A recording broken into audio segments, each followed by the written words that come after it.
Okay, so Rupert is going to come and share with us. This is it's a two-part mini-series before we've got a longer series coming in October. And it's called Under Pressure. Da-da-da-da. You know, we can both do that, Joy. Well done. A bit more. No, that's my limit. But maybe when I'm in fourth gear. Okay, I'm going to read from the scripture, and then we'll pray for Rupert, and he's going to share with us. So this is from Mark chapter 14, reading from verse 27 in the New Living Translation. On the way, Jesus told them, "All of you will desert me. For the scriptures say, God will strike the shepherd and the sheep will be scattered. But after I am raised from the dead, I will go ahead of you to Galilee and meet you there." Peter said to him, "Even if everyone else deserts you, I never will." Jesus replied, "I tell you the truth, Peter, this very night, before the rooster crows twice, you will deny 3 times that you even know me." "No," Peter declared emphatically, "even if I have to die with you, I will never deny you." And all the others vowed the same. They went to the olive grove called Gethsemane, and Jesus said, "Sit here while I go and pray." He took Peter, James, and John with him, and he became deeply troubled and distressed. He told them, "My soul is crushed with grief to the point of death. Stay here and keep watch with me." He went on a little farther and fell to the ground. He prayed that if it were possible, the awful hour awaiting him might pass him by. "Abba, Father," he cried out, "everything is possible for you. Please take this cup of suffering away from me. Yet I want your will to be done, not mine." Then he returned and found the disciples asleep. He said to Peter, "Simon, are you asleep? Couldn't you have watched with me for even 1 hour? Keep watch and pray so that you will not give in to temptation. For the spirit is willing, but the body is weak." Then Jesus left them again and prayed the same prayer as before. When he returned to them again, he found them sleeping, for they couldn't keep their eyes open, and they didn't know what to say. When he returned to them the 3rd time, he said, "Go ahead and sleep, have your rest. But no, the time has come. The Son of Man is betrayed into the hands of sinners. Up, let's be going. Look, my betrayer is here." And immediately, even as Jesus said this, Judas, one of the 12 disciples, arrived with a crowd of men armed with swords and clubs. They'd been sent by the leading priests, the teachers of religious law, and the elders. The traitor, Judas, had given them a prearranged signal. "You will know which one to arrest when I greet him with a kiss. Then you can take him away under guard." As soon as they arrived, Judas walked up to Jesus. "Rabbi," he exclaimed, and gave him the kiss. Then the others grabbed Jesus and arrested him. But one of the men with Jesus pulled out his sword and struck the high priest's slave, slashing off his ear. Jesus asked them, "Am I some dangerous revolutionary that you come with swords and clubs to arrest me? Why didn't you arrest me in the temple? I was there among you teaching every day. But these things are happening to fulfill what the scriptures say about me." Then all his disciples deserted him and ran away.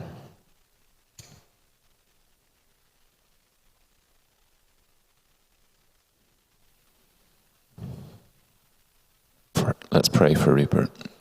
Father, we thank you for your word, which speaks deeply to us, and for Rupert, who's prepared this morning to share and to explore and to unpack some of this for us.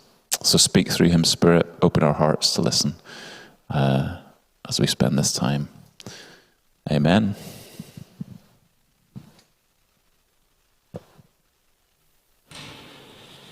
Amen. Thanks very much for reading that story. So, you know those annoying TV programs that aren't all released in one go, that you have to wait for a week for the next episode? And they leave you on a cliffhanger at the worst possible moment where everything has gone wrong and there's no possible way out. That's this morning. So part 2 will be the good news that comes to us in the midst of the bad news. This morning is the bad news. So if you leave and don't come back next week, you're just left with the bad news. It's a way of getting everybody to come back again next week. So we're going to look at how do we live when we're under pressure. And today I'm going to talk about 3 very common responses that we have as human beings when we're under pressure. Actually, we can have it at any time, but they particularly show up when we're under pressure. This are mostly really unhelpful, quite destructive responses that we see in this passage. And then next week, we're going to look at no quick fixes, but what are we invited into that helps us to respond in a different way. We've probably, over the last couple of years, had, for many of us anyway, an opportunity to reflect on how do I respond when I'm under pressure. You may recognize this face that's about to come up on the screen, Jonathan Van Tam, who was the deputy medical officer in England, and he would famously use all kinds of metaphors during his briefings in Downing Street. One of them, he said, it's clear, this was December 2020, it's clear that the away team has given us an absolute battering. And what we've done now is equalise in the 70th minute. We've scraped a goal.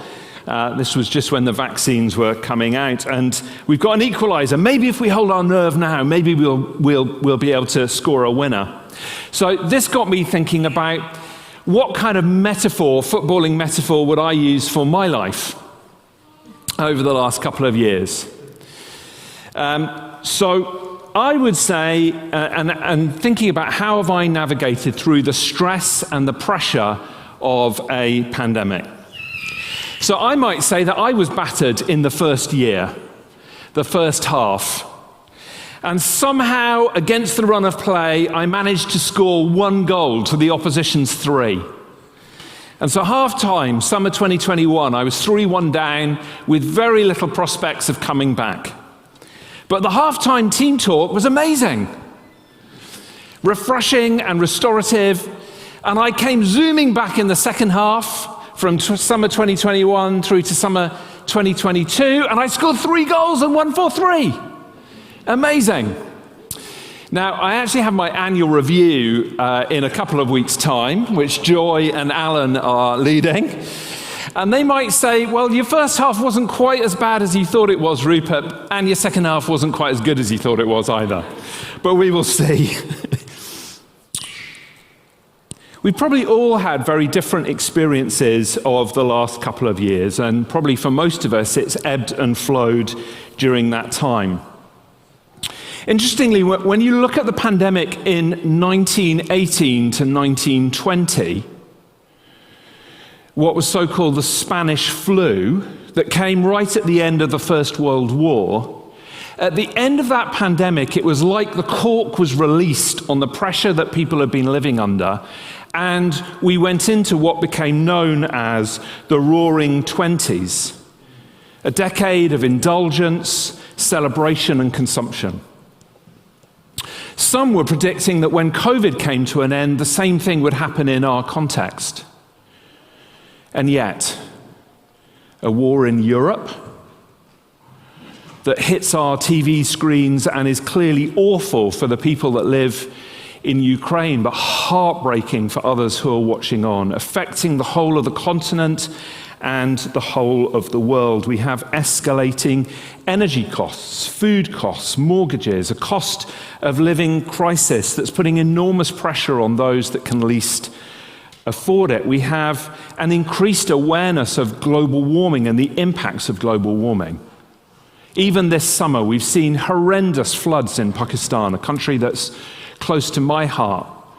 with areas that I've visited and lived in that are under feet of water, people, again, who are the least able to afford it, displaced from their homes. We've had fires raging across Europe. We've had highest temperatures ever recorded in the UK. We've had droughts. We're seeing the impact of global warming like we've maybe not seen it before. We have political instability and change, a rise of popularism, and an increasingly divided and anxious society. It strikes me that as we emerge out of this pandemic, that we're not going to hit the roaring 20s again. That we actually are continuing to live in different ways under pressure. It's a very pressurized, wider context, and that doesn't seem likely that it's going to change anytime soon, let alone the personal things that are happening in our own lives. Health, family, bereavements, stress of work, exams. Maybe you're a student and you've just moved to Edinburgh, a new location. All kinds of things that can mean that we're living under pressure. I believe that right now society needs the church enormously. The church to show a different way to live, not reactive, anxious, simplistic, quick answers, but a way in which we live in the midst of the pressure that's going on in the wider context. This passage that we read, that these guys read earlier on, the context there is very pressurized too. There's a lot of anxiety and stress going on in the wider context. They are occupied by the Romans. There's Roman rule in the place where they are living. Think Ukraine, under Russian occupation, and some of the horrendous, awful things that we're seeing and reading about that are happening in that place. That was the context that they were living in. And then Jesus comes along in the midst of that context, and the religious leaders are really upset with Jesus because he is destabilizing their power. They're large crowds that are often following Jesus, and these religious leaders feel this threat to their power. He's undermining their religious systems, and they have for a while been looking to find a way to kill Jesus. If you think about Jerusalem at this particular time, it would be a city with a huge amount of stress and pressure and anxiety. It's pretty tense. And the disciples themselves are pretty tense too. Jesus keeps on saying to them, I'm going to die. And they thought he was this revolutionary that was going to release Israel from their Roman occupation. And he keeps on saying, no, I'm going to die. They've just had a meal together. And Jesus has said, one of you is going to betray me. And Jesus himself, we see, is under a huge amount of stress and pressure. The text here says that he was deeply troubled and distressed in verse 33. So this wider context that this passage comes to us, and the group of disciples and Jesus were enormously under pressure. And so today we're going to focus a little bit about how do the disciples respond to this pressure? Answer, not very well. Next week we'll look at some good news. Just before we do that, I just want to think a little bit about the impact of stress and pressure that it has on us. I read something a wee while ago that I found very helpful. It said, often we think that in times of stress and pressure, we will rise to the occasion. And they said that very rarely, if ever, happens. And they quoted a Greek poet, Archilochus, or something like that. And he said, we don't rise to the level of our expectations, we fall to the level of our training. This apparently has been a motto that is used in the army. In those moments of stress and pressure, Very rarely do people rise to the occasion, but we default to the level of our training. In other words, stress and pressure, what's already in here comes out. Sometimes, I don't know about you, but I go, oh, where did that come from? When there is some unhelpful or angry response that I give in moments of stress or pressure. The reality is that where did that come from has been in my heart all along. Imagine a tube of toothpaste. When you put a tube of toothpaste under pressure, what comes out? Toothpaste. Wouldn't it be odd if molten chocolate came out? I mean, it'd be kind of nice, not very good for your teeth. When we're under pressure, what comes out in our behavior and actions is what has already been there. The bad news is, if you like, I actually think there's some good news in this too. But the bad news is that when we're under stress and pressure, it reveals what's really in our hearts. We don't rise to the occasion, it shows us what's really going on. Now, this can be really condemning, and I don't mean it in that way, or it can be really helpful information. At the end of my 3-1 drubbing after the first year, I thought, I need to make some changes, because if I don't make some changes, I'm going to lose 6-2. It's helpful information that can mean that we make some changes.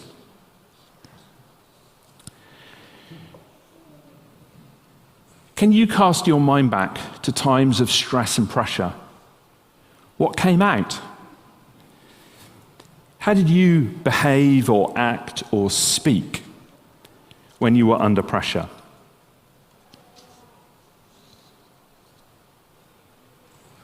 And one of the things that often happens when we're under pressure, but can happen at other times, is that we act or speak without thinking. We react without thinking, often in very unhelpful ways. And we look back and we wonder, how did that situation get so out of control? Why did I say that? Oh, you're so stupid. Anyone else? Or is it just me? Just me, thank you. Just me. Okay, so I'm speaking to myself today. All of you lot are wonderful and amazing, and maybe there's somebody online that can identify with this. We react without thinking. It's almost instantaneous. What's in our heart just comes out instinctively as we get hooked into something, and then we regret it. This is often called reactive behavior.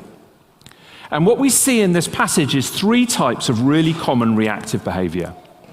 And we're going to look at those just now. The first type of reactive behavior that we read in this story is defensive. Jesus says a couple of things that are hard for Peter and the disciples to hear at the beginning of the passage. Firstly, he says, you're going to desert me. You're going to leave me. And secondly, he says, not only are you going to leave me, but you're also going to deny me. Peter responds to both of these in a very defensive manner. I will never leave you, Lord. No, the text says, Peter declares emphatically, even if I have to die, I will never deny you. So our first kind of reactive, emotional reactivity that can come out is defensive. All the others vowed the same, it says in verse 31. So not just Peter, but all the disciples vowed the same thing. Sometimes it comes out of our mouths so quickly, I'm not like that. I would never do that. I didn't say that. Or the classic, yes, but. That defensiveness, when somebody offers us some feedback or says something about us, that we immediately and instinctively respond, no, I'd never do that. I didn't do that. No way, not me. Yes, but. As we try and defend ourselves. Now, it's not that we just have to accept what people say and absorb it uncritically. It's not that. But it's the immediate reactivity that is the problem. It doesn't allow any reflection, a chance to see if there is some truth or possibility that what somebody is offering us or saying to us might be helpful to us. So the first type of reactive behavior that we see in this passage is a defensiveness, defending ourselves from a perceived threat that is there in what is happening. The second type of reactive behavior is attacking. We read this towards the end of the story in verse 47, where a disciple, another gospel that's named as Peter, he pulls out a sword as they're coming and trying to arrest Jesus, and he chops off the ear of one of the slaves of the people that are, or servants of the people that are coming there. This attacking behavior. Now mostly, hopefully, we don't get out our swords or our knives or whatever. And hopefully we don't often throw any punches or throw any plates. But we attack with words. Again, often without thinking, we just retaliate. We attack the perception of the threat to our well-being. The language from defensiveness to attacking tends to change from I to you. When we're defensive, I'd never do that. No, not me. And attacking, we tend to go, but you're no better. How can you possibly say that to me when you're just as bad?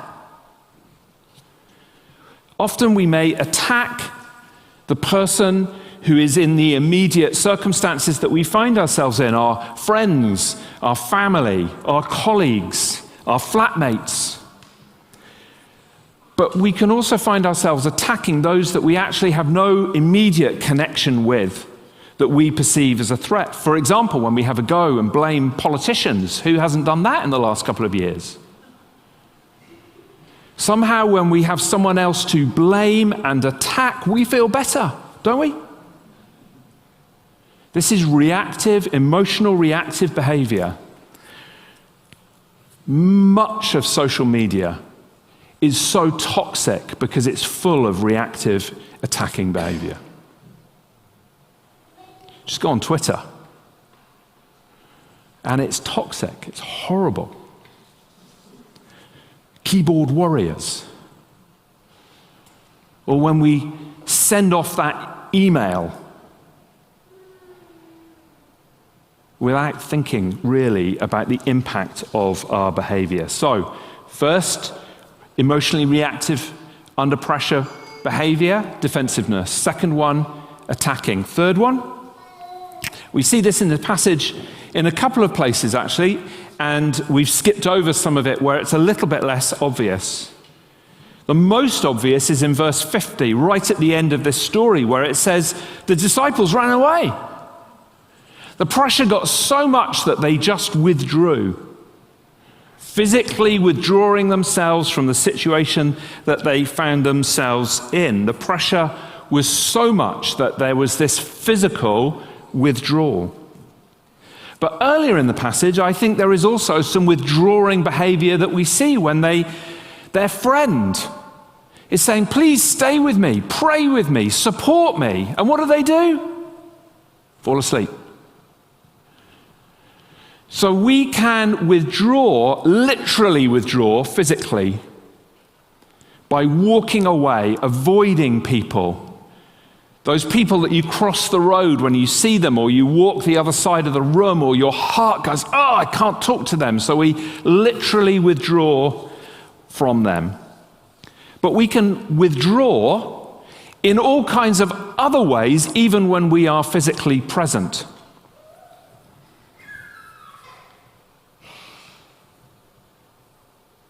Now, of course, sometimes withdrawing is a good thing. But I think we know the difference between a healthy removing ourselves from something that is unhealthy or dangerous and an emotionally reactive withdrawal. I suspect that the more common thing, at least this is the one that I notice in my own life, is that kind of emotional or mental withdrawal even when I'm physically present. It could be sulking, being distracted, physically present but not mentally there. Our minds are all on other things, using substances to dampen the pain and the stress, fantasy, porn. The list is probably endless. I'm pretty practiced at all three of these. I do all three of these really well. I've been doing them for too many years to mention, but over 50. They can show up at any time, but they particularly show up at times of pressure.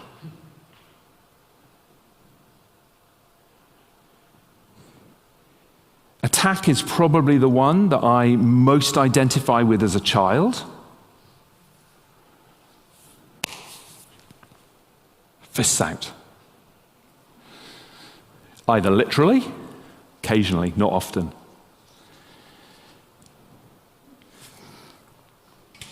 Or verbally. And then, as I've realized the destructiveness of that kind of attacking behavior, I've probably come really adept at with the withdrawal.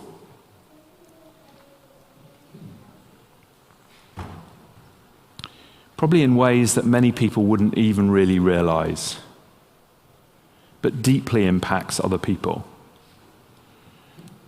One of the things that Pippa would say to me often is, Rupert, you're burying your head in the sand. Oh, I've got pretty good at withdrawal. I found just being aware, naming these three types of common reactive behavior when we're under pressure really helpful. It doesn't actually necessarily help me change, but it really helps me to be aware of it. We'll look next time at how we might grow to have a more mature, considered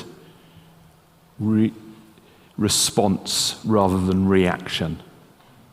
But just now, just want to sit with for a moment these three types of reactive behavior. I told you it was going to be bad news today. Good news next week. The good news is it doesn't have to be this way.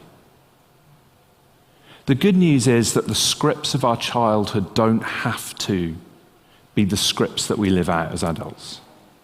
The good news is that we really can be transformed.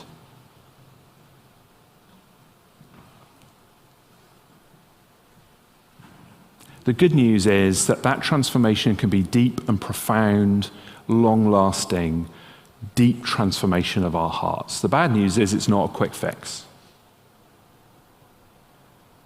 But just for a moment, I want you just to sit with these three. Our time is out. I had hoped that we would have a bit of time just for a bit of open mic, but I'd like to give time to worship. Just sit with these three for a moment. Which of these do you recognize in your life?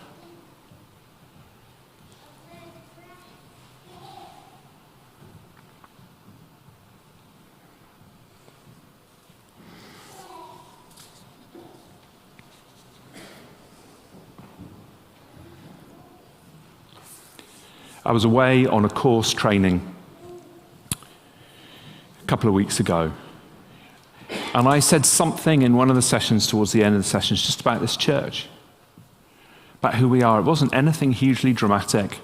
Can't even remember what it was. At the end of the session, there was a vicar. I was training vicars and pastors and ministers. There was a vicar that side of the room, floods of tears. And I just went up to her at the end, and she said, I really want to be part of your church.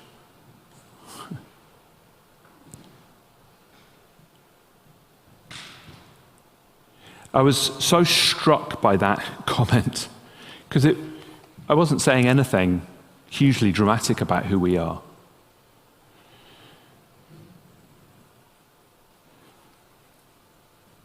But there's something about who we are that God has done in our lives, which isn't, we don't have a big name. We're not cool and trendy. But there's something deep and profound that God is and has done in us that is forming this community, and we're one of what I believe is God's heart for all churches, that is forming a community that isn't reactive, that isn't simplistic, that doesn't offer simple, quick fix answers to people, but goes deep and offers something of profound hope to people in the world. Our challenge is, how do we connect the wider community of people that don't yet follow Jesus and our community? But there is something of God's call for us to journey deep with some of this personal transformation. So when Jesus says, they will know that you are my disciples because of the love that you have for one another. It's as we live out this transformation that people will see God is at work in us. The kingdom of heaven has come. We're not perfect, we're not there, but we have a story to tell of how the good news has transformed us. And that we will say more on next week. But let's, as we finish this morning for the next half an hour or so, why don't the band just lead us in some worship? Let's stand if you're able to.